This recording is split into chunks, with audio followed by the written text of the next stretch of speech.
Thank you for tuning in to Connect More, featuring the shared experiences, new adventures, and nightmares of four pals who have known each other for decades.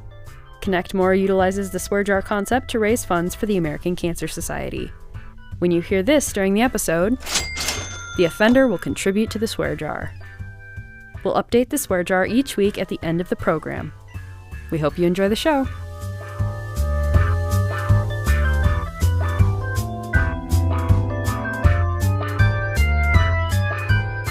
Welcome to another episode of Connect More. I'm Eric. There's John. What's going on? That's Brian. Greetings. And that's Jason. Welcome. On this episode of Connect More, Jason and I chat AI. John and Brian find out how many licks it takes to get to the center of Amara Sandia. And then we'll whip around on some sports cinema. But first, guys, what a heck of a winter already, right? I mean, early on, we had more snow than we've had here in the Midwest in a long time, and earlier than we've seen it. It started in November and early December, and then the sub-zero that we've been through the last few weeks. So we're done with it. We're looking forward to springing into spring. And what's a sign for you guys? A lot of people always look for the robin, right? For me, when I start hearing the kids driving down the road blasting the Beach Boys, then I know it's springtime, right? What, do you live in Santa Monica? What are you talking about? Waxing up the surfboard. I thought that was your cue to move. Yeah, exactly. So as Ruben knows from listening to past episodes, I apparently am the only person on the planet who doesn't like the Beach Boys. But seriously, for me, it's March Madness starting. I know that's a little bit earlier than spring, but I feel like when the NCAA basketball tournament starts off with the bracket of, 230 teams now? That's a joke. You can laugh. That's right. That's right. Well, you made me check my math. I'm like, shit, are there really 230 It could be teams? 230. If you count the I don't conference pay attention tournaments, that yes. closely. Come on. If you count the conference tournaments, yes. Yeah, so I say March Madness. That's when I start feeling like we're getting the green grass and the nice weather soon. John, what's your sign? This is hyper local, but it's the girls basketball state tournament and the accompanying snowstorm. And so there's lore that it always snows. And I looked this up and it hasn't. It did it last year and it hadn't done it since 2014. And it's all built off this 1959 major blizzard that caused people to be locked in, having to stay overnight at Veterans Auditorium. And that's where the lore comes from. And so it's right, it's right around like the 13th ish. We always get hammered by that one storm. And then I think we're okay after that. Yeah, that's a good one. We usually have a county conference out there around that time, and yeah, the weather is always questionable, and that is a good lore for Iowa. And yours is right around kind of the time that mine starts too, so pretty close. Jason, what's your sign? Well, every day when I go to work, I drive into Dubuque between these two big bluffs, and for all winter, they're gray and leafless trees, and it's just very not depressing, but it's just very wintry looking all the time. And it seems like just overnight, all of a sudden, wham, they're green. Like, it doesn't like slowly get green. All of a sudden, they're just green on both sides. I'm like, oh, spring is here apparently. So it's almost like one of those Bugs Bunny cartoons where where he's like ripping the calendar pages off and it's like flipping through the Yes. seasons. It's like, wham! Oh, I guess we're in spring. So that's kind of mine. So a nice drive is Jason's. Yep. Brian, what's your spring sign? Well, I would say one of them is when all of our allergies act up, right? Yeah. Yeah. Yeah. That's a key one. Or get worse. Unfortunately. For some of us that do them all year, they just get worse. Yeah, that's right. Yeah. That's right. And my other one is like Good Friday. Oh. So I grew up, I'm Norwegian heritage mostly, and my grandfather actually passed away on Good Friday. He planted his potatoes on Good Friday and then passed away that night. And so that's kind of like we're turning the corner. It's usually, first, second week of April at the latest. So yeah, I always think about that. That's beautiful, man. You said Norwegian and potato, so you don't have to say Lutheran, but you could. It's assumed. Yeah, no kidding. All right. Well, the warm-up's coming soon, that's for sure. So just as we unwrap in springtime, let's unwrap some candy.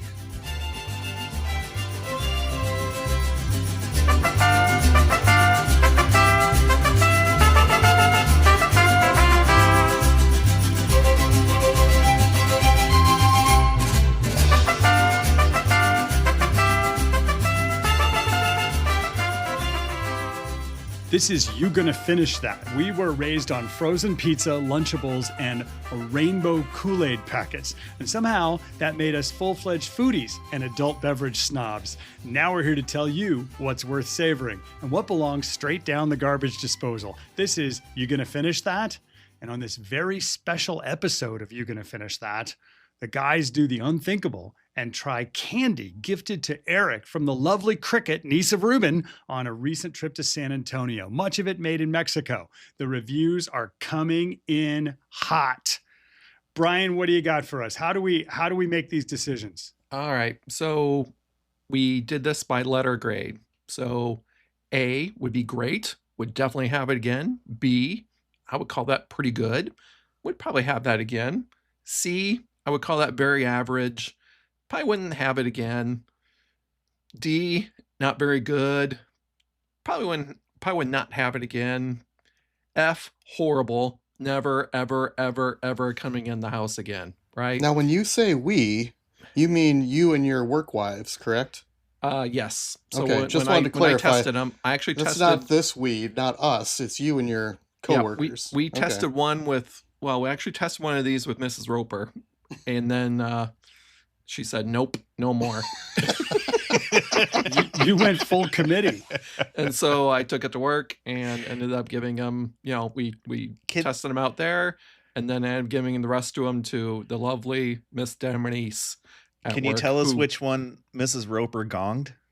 that was this Squinkles salsa scatty. Oh, Okay. Yeah. All right. All right. With or So without wait, the sauce.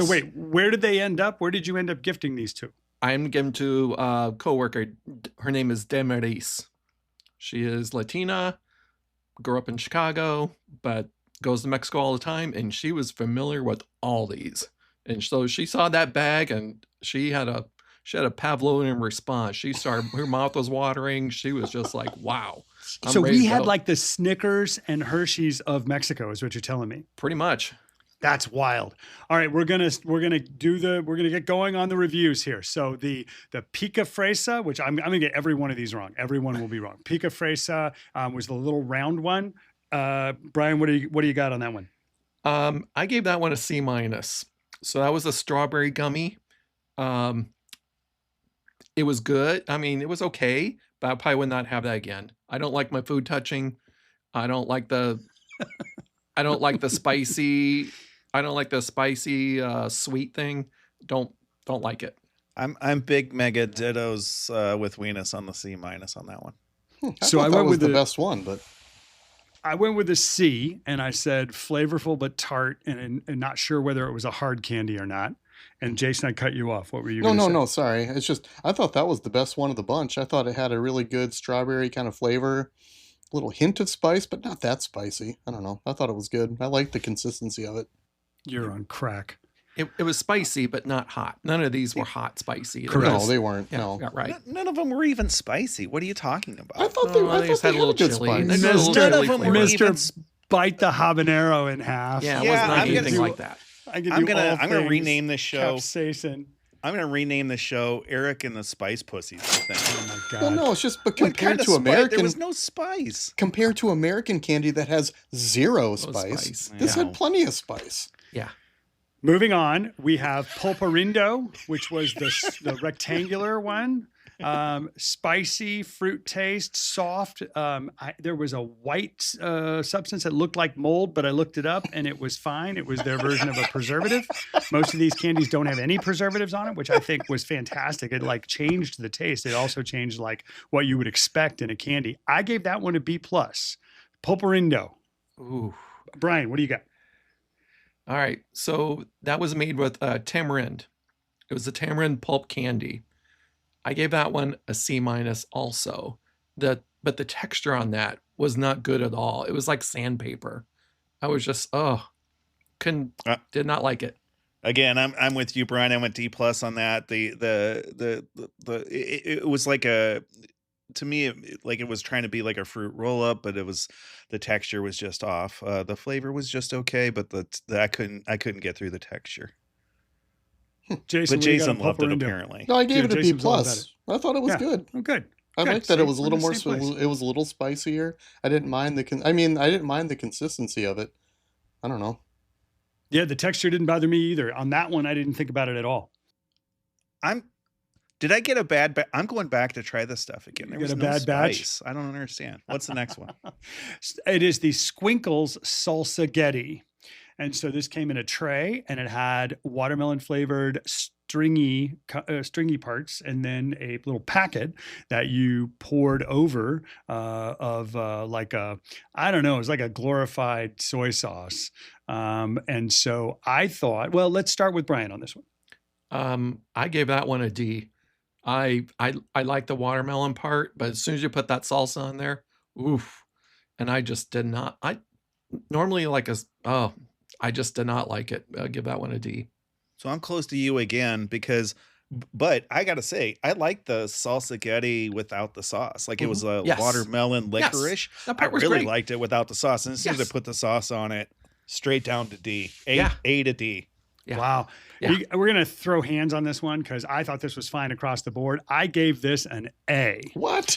Yes, it tastes like Jolly Ranchers. It got a strong watermelon taste. It was fun with the little strings. That was a fun activity that went with the eating of the candy. You like I the would have sauce? really enjoyed this as a young person. And when I put the sauce on it, yeah, I would say it hit it a little bit. It was better without, but it didn't really bother me. This is the hit of the bunch for sure. Well, you see, because a very common flavor conversation is like sweet with a little savory, right? That's common. Sour with salty is disgusting. This was sour salty. That is so gross. There's plenty of sweet there. Again, you're on crack. Does anyone find the irony in Jason not liking sour and salty? Is this? Did everyone miss about? this? Because he's so much sunshine and lollipops. Always. That's on his Speaking of lollipops, Speaking of lollipops, Eric, beat me to it. Was it Eric? I'm just gonna clear the way and let you do speaking of lollipops. Go. no, look, the Mara Sandia, right? It's a sucker.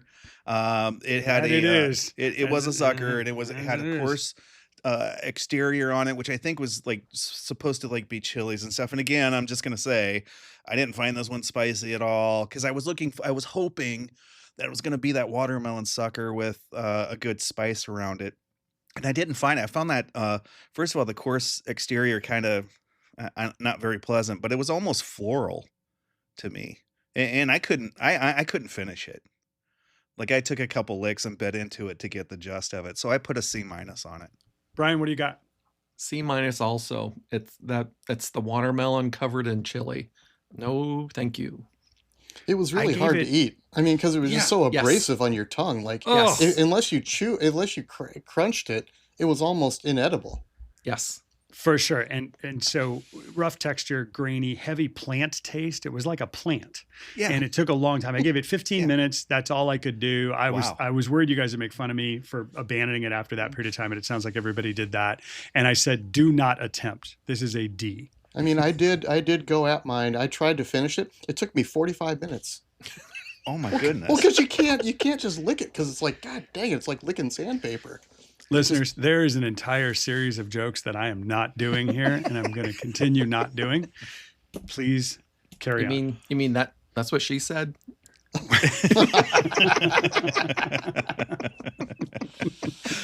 Tell you what. So I feel I licked bad. it for 45 minutes. Exactly. Why would you lick anything for 45 minutes straight? What compels you to do that? So I almost feel bad that I didn't like at least one of these like a lot, right? I figured this is gonna go better than I thought it would. Sorry, Krickett. We love you, Krickett, but not the candy. Absolutely. Yes. Well, no, the irony Well, the irony being, Weenus, when you texted Ruben about your little taste test, he was like, "Oh, that's disgusting. I would never eat that." Yeah. Yep. Take Seriously? it from the locals. Yes. Listen to the locals. My Yeah. God. He's like, you're more Mexican than me, brother. What the hell? And Ruben likes his candy too. He And he does. doesn't Oh, even yeah. like this. Yeah. Now that we all have a tummy ache, it's time for Jason to talk to us about artificial intelligence.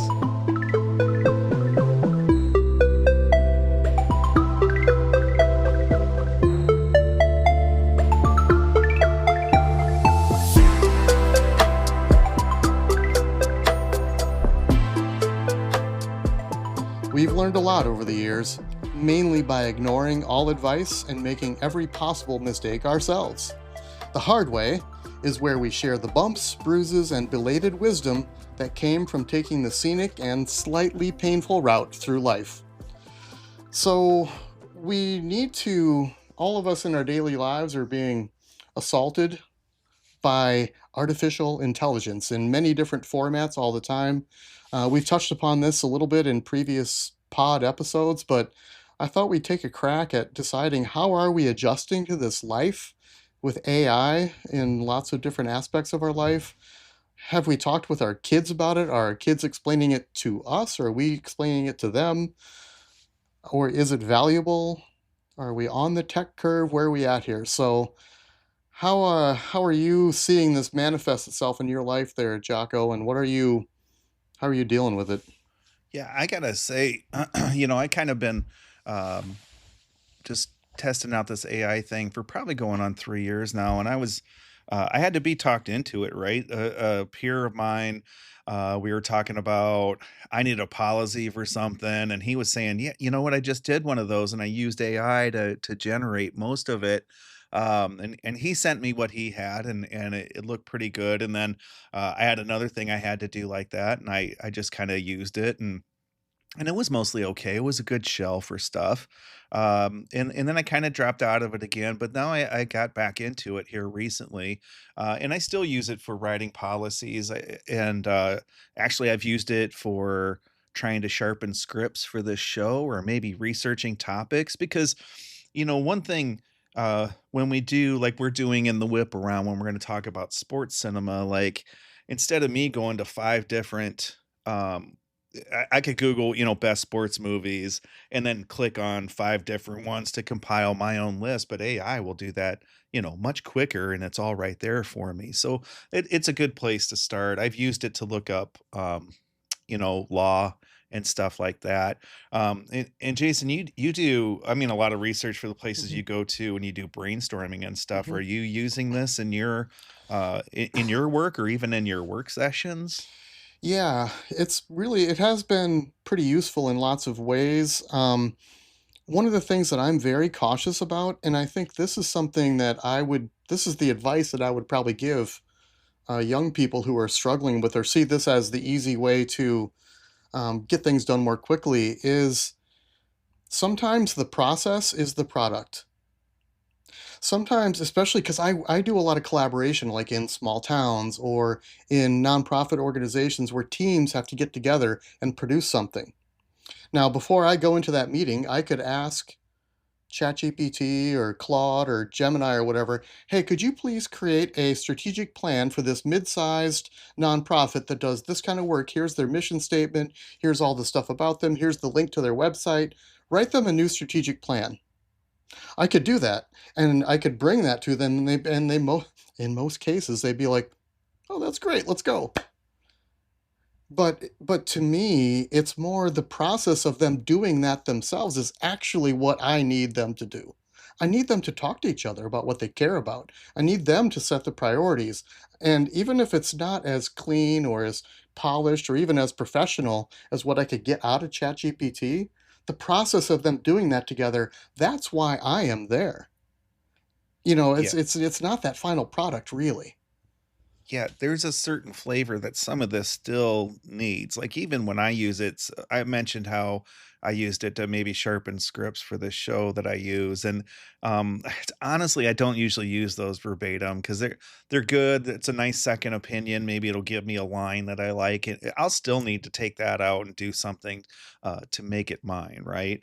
Another thing that I've found with this too is, especially when it comes to researching law, like I research Code of Iowa stuff around elections and around county budgets and stuff, is that sometimes um, there's some updated stuff going on with those laws that it doesn't necessarily always catch. And I know there's something new out there, and it doesn't sometimes catch that. So totally relying on it right now is maybe not the best thing, but I think it's still, a decent place to start. Again, it'll help you gather some things faster, your launch pad, if you will. Yeah, one of the things that I find myself using it for, and pod related especially, is if I want something like for images or videos, because I'm not a graphic designer and I am not going to design like these images and stuff, nor would I hire someone and pay them to do it. But it's kind of a fun, goofy thing that I can do now very easily in AI, and up it goes. You know what I Yes. mean? So I Yeah. will do that kind of thing for social media or whatever, but I don't use it a lot for work. Because again, one of the other things that I do for work a lot is, and Jocko, from like the work I did in Clinton, like we get all these responses from the community about Yes. what would make their little town even better, what they love about their town. And Yeah. then my team goes through and sorts all that data and creates these kind of value statements about what they love about their town. Now, they could take all that data and put it into a chatbot, and it would give them their heart and soul statements or whatever in like 3 seconds. But again, it's the process of them sitting down at a table and talking about those little data points and which pile should this one go in. And I don't know, how would you code that one? Is that an asset for this town, or is that actually a deficit? I need them to talk about that. Absolutely. You know what I mean? Um, So I don't use it a lot for that kind of stuff. Just I use it a lot for things like this grant application needs it says you can only have 500 words and I've got 750. Hey, ChatGPT, turn this thing into 500 words. Bam. Perfect. But you're Fine. still proofreading that thing, Well, and right? I I mean, wrote the first version of it. yeah. I'm just saying, Yeah. shrink it down because I just don't want to sit here Yeah. and dink around taking out Yeah. every that and the and as and commas and give me a Yeah. break. It's not worth my time.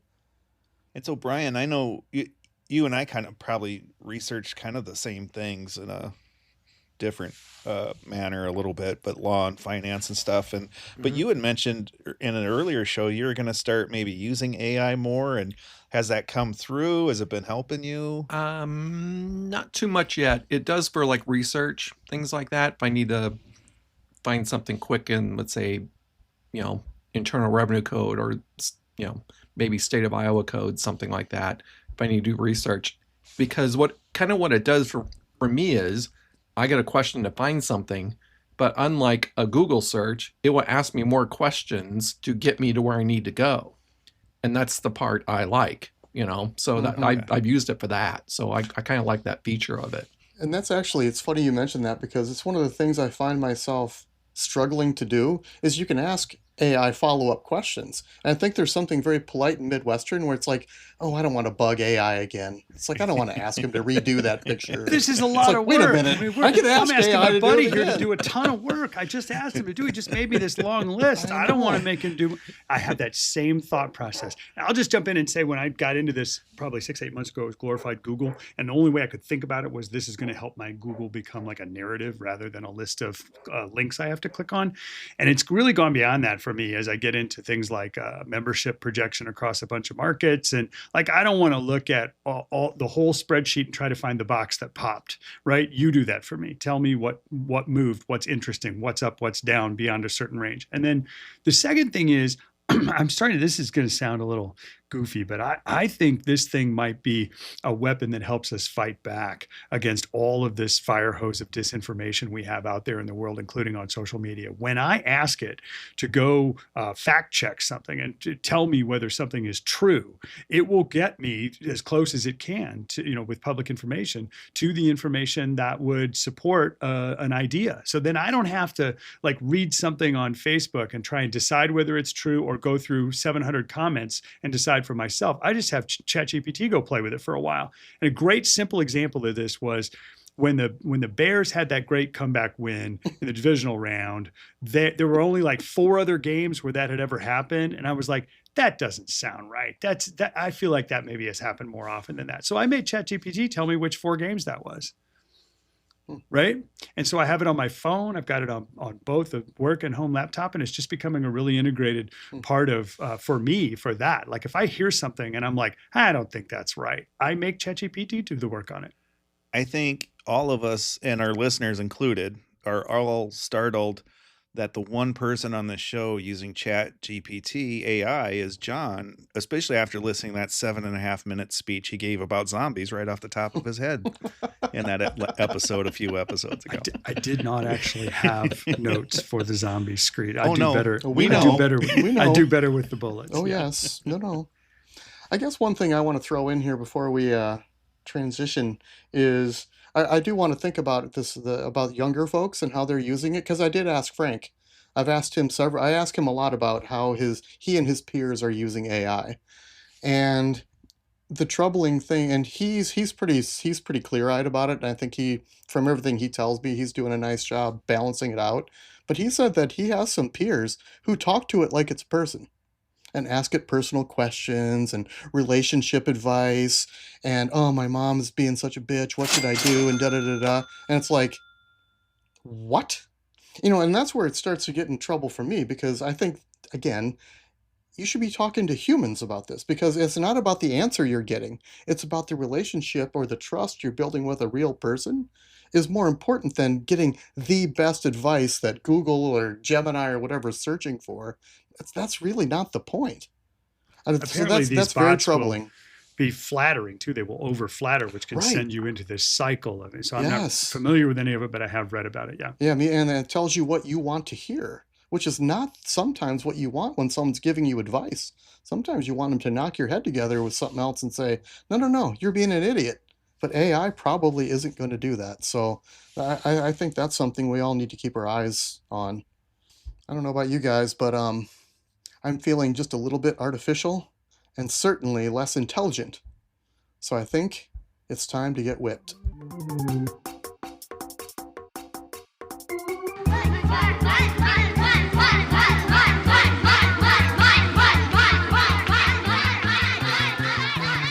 No doubt someone's wondering where we are by now.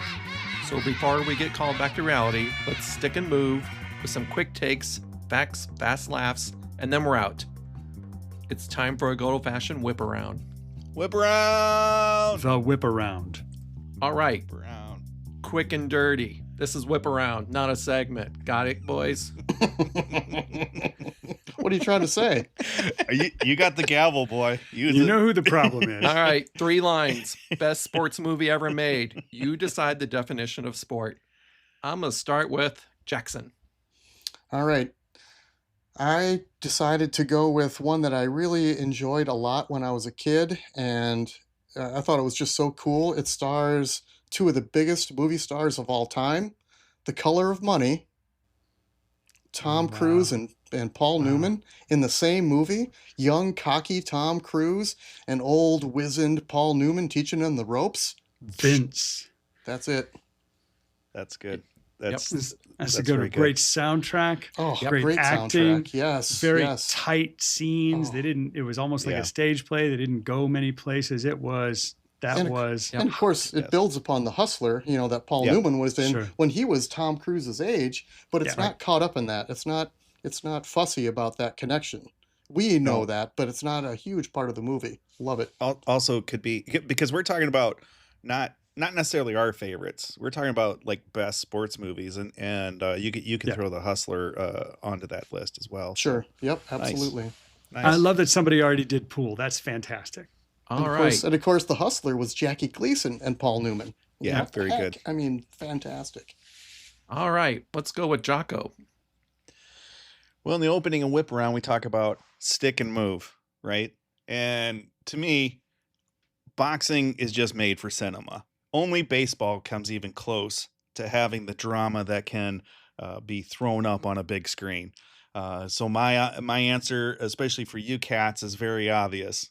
Yo, Adrian, it's Rocky. It's gotta be Rocky. This movie has great performances. It's an inspirational movie about the American dream, a classic romance. It's got Burgess Meredith saying you're gonna eat lightning and you're gonna crap thunder. Come on, this is such a great movie. And I had a few boxing movies on my list because I'm very serious. I think boxing is great for cinema, but of all those great boxing movies too, it's Rocky. All right, I'm gonna go with mine. So mine's also a boxing movie. That's right. Because I agree with Jocó. But mine is When We Were Kings. Oh yeah. Ooh. The documentary from Good 1996 Yes. about the Rumble in Jungle Yeah. that took place in Africa. Yep. It was about the fight with Muhammad Ali and George Foreman. Great movie. Yeah. Wait, he did more than Grills? Yeah, he did more than girls. It's true. Really? He used to be a boxer. He was a very good boxer, and people were kidding. scared shitless of him. Yes. He was undefeated going into that fight, and it goes so. The great part about that movie is, it's not the fight itself. It's all the stuff. It's the concert. It was an event. They went through all the background for that. They went through so they had a big concert with all these American, world artists at that. So you got to see James Brown at his best back then. Those clips are excellent. And also it had the culture of the time in that movie. That's a Yes. great observation, man. That's Yes. like in Rocky IV, that's what they were trying to do, was that James Brown performance. Like, this is a great call out, right? Yeah. Yeah. Also, if you don't know too much about Muhammad Ali and why people loved him, you'll know after watching that movie. He was a Agreed. man of the people. Good Yep. point. Yep. And that's why people really loved him all throughout the world. Well, it's hard to imagine now, especially, George Yeah. Foreman was such a villain in Yeah. that movie. And now he's like, Yes. I'm Mr. Happy Grill guy. It's Yeah. like, Jesus, he was such a mean bastard. He was an imposing boxer, was Yeah. he not? Yeah. Oh my God. Yeah. So just it's colorful, it's a great story. Recommend it to everybody. That's an excellent one. All right, so let's go with John's choice. We're going to close it out with baseball. The greatest sports movie ever made is called The Natural. It features Robert Redford, Glenn Close, Wilford Brimley, and Randy Newman's Oscar-winning score. It was the first of the 80s baseball movies, and it set the stage for all of those to get made. It runs on themes of loss and redemption, grit alongside talent as the recipe for success, and it messes with magic realism about what's really possible when you build the myth and the retelling of the story over time. And there's nobody who doesn't get goosebumps when they see the lights go out and the stars fall on the turf after the home run with that score in the background. And you can hear it right now as I'm talking. And I'm sorry, that is a dramatically impactful film. What you just The said, Natural. which was, by the way, my top baseball movie too. Yeah. My top baseball movie was Bull Durham. I almost mentioned that one. Yeah. Yeah. That's by far my favorite baseball movie. Yeah. I love that movie. Again, but like in the area of like best ever made. I mean, for favorites, we could talk all day about baseball, but I love Moneyball. Yeah. Moneyball's a great movie, but Bull Durham's a great movie too. But Absolutely. especially Bull Durham, genre movie, right? That's a romantic comedy movie, right? So now we are going to break down into these categories. Eric, Moneyball gets quoted in my house at least weekly, not always by me. I almost went with an obscure boxing movie. This is what's wild about us as a podcast is you guys were singing boxing and I came in with baseball, but I have this movie Nice. called Digstown. It's a James Woods movie from the early 90s. And it's actually a con movie that is all about amateur boxing. And it truly is both a testament to the sport, like a big story about the sport itself and about a con man in the South. Yep, fully agree. That was an excellent movie. All right, we're officially whipped. The swear jar amount to benefit American Cancer Society is now up to $198 fucking dollars. Wow. Boom! Holy cow. Fuck yes. Closing credits, please. Thank you for listening to Connect More. I'm the producer. Please subscribe and like this podcast because it's my only chance of getting paid for this gig. Connect More is a product of Pan Tiger LLC and is hosted by Brian Danielson, Eric Van Lanker, Jason Nisus, and John Hedgecoff. Connect More is edited by me and Jocó. The showrunners are Jax, Hedge, and Weenus. Theme music written and recorded by Ryan Veeder. Cover art designed by Leon Golden. Musical director is Evil. Legal liaison is Brian. Lead writers are John and Eric. Runner-up writers are Jason and Captain Danielson. Publication coordinator is Jax. Special thanks to GVC, Aaron, Miss Roper, and Jocó. Don't forget to like and subscribe. Make sure to follow Connect More on Facebook, Instagram, and YouTube.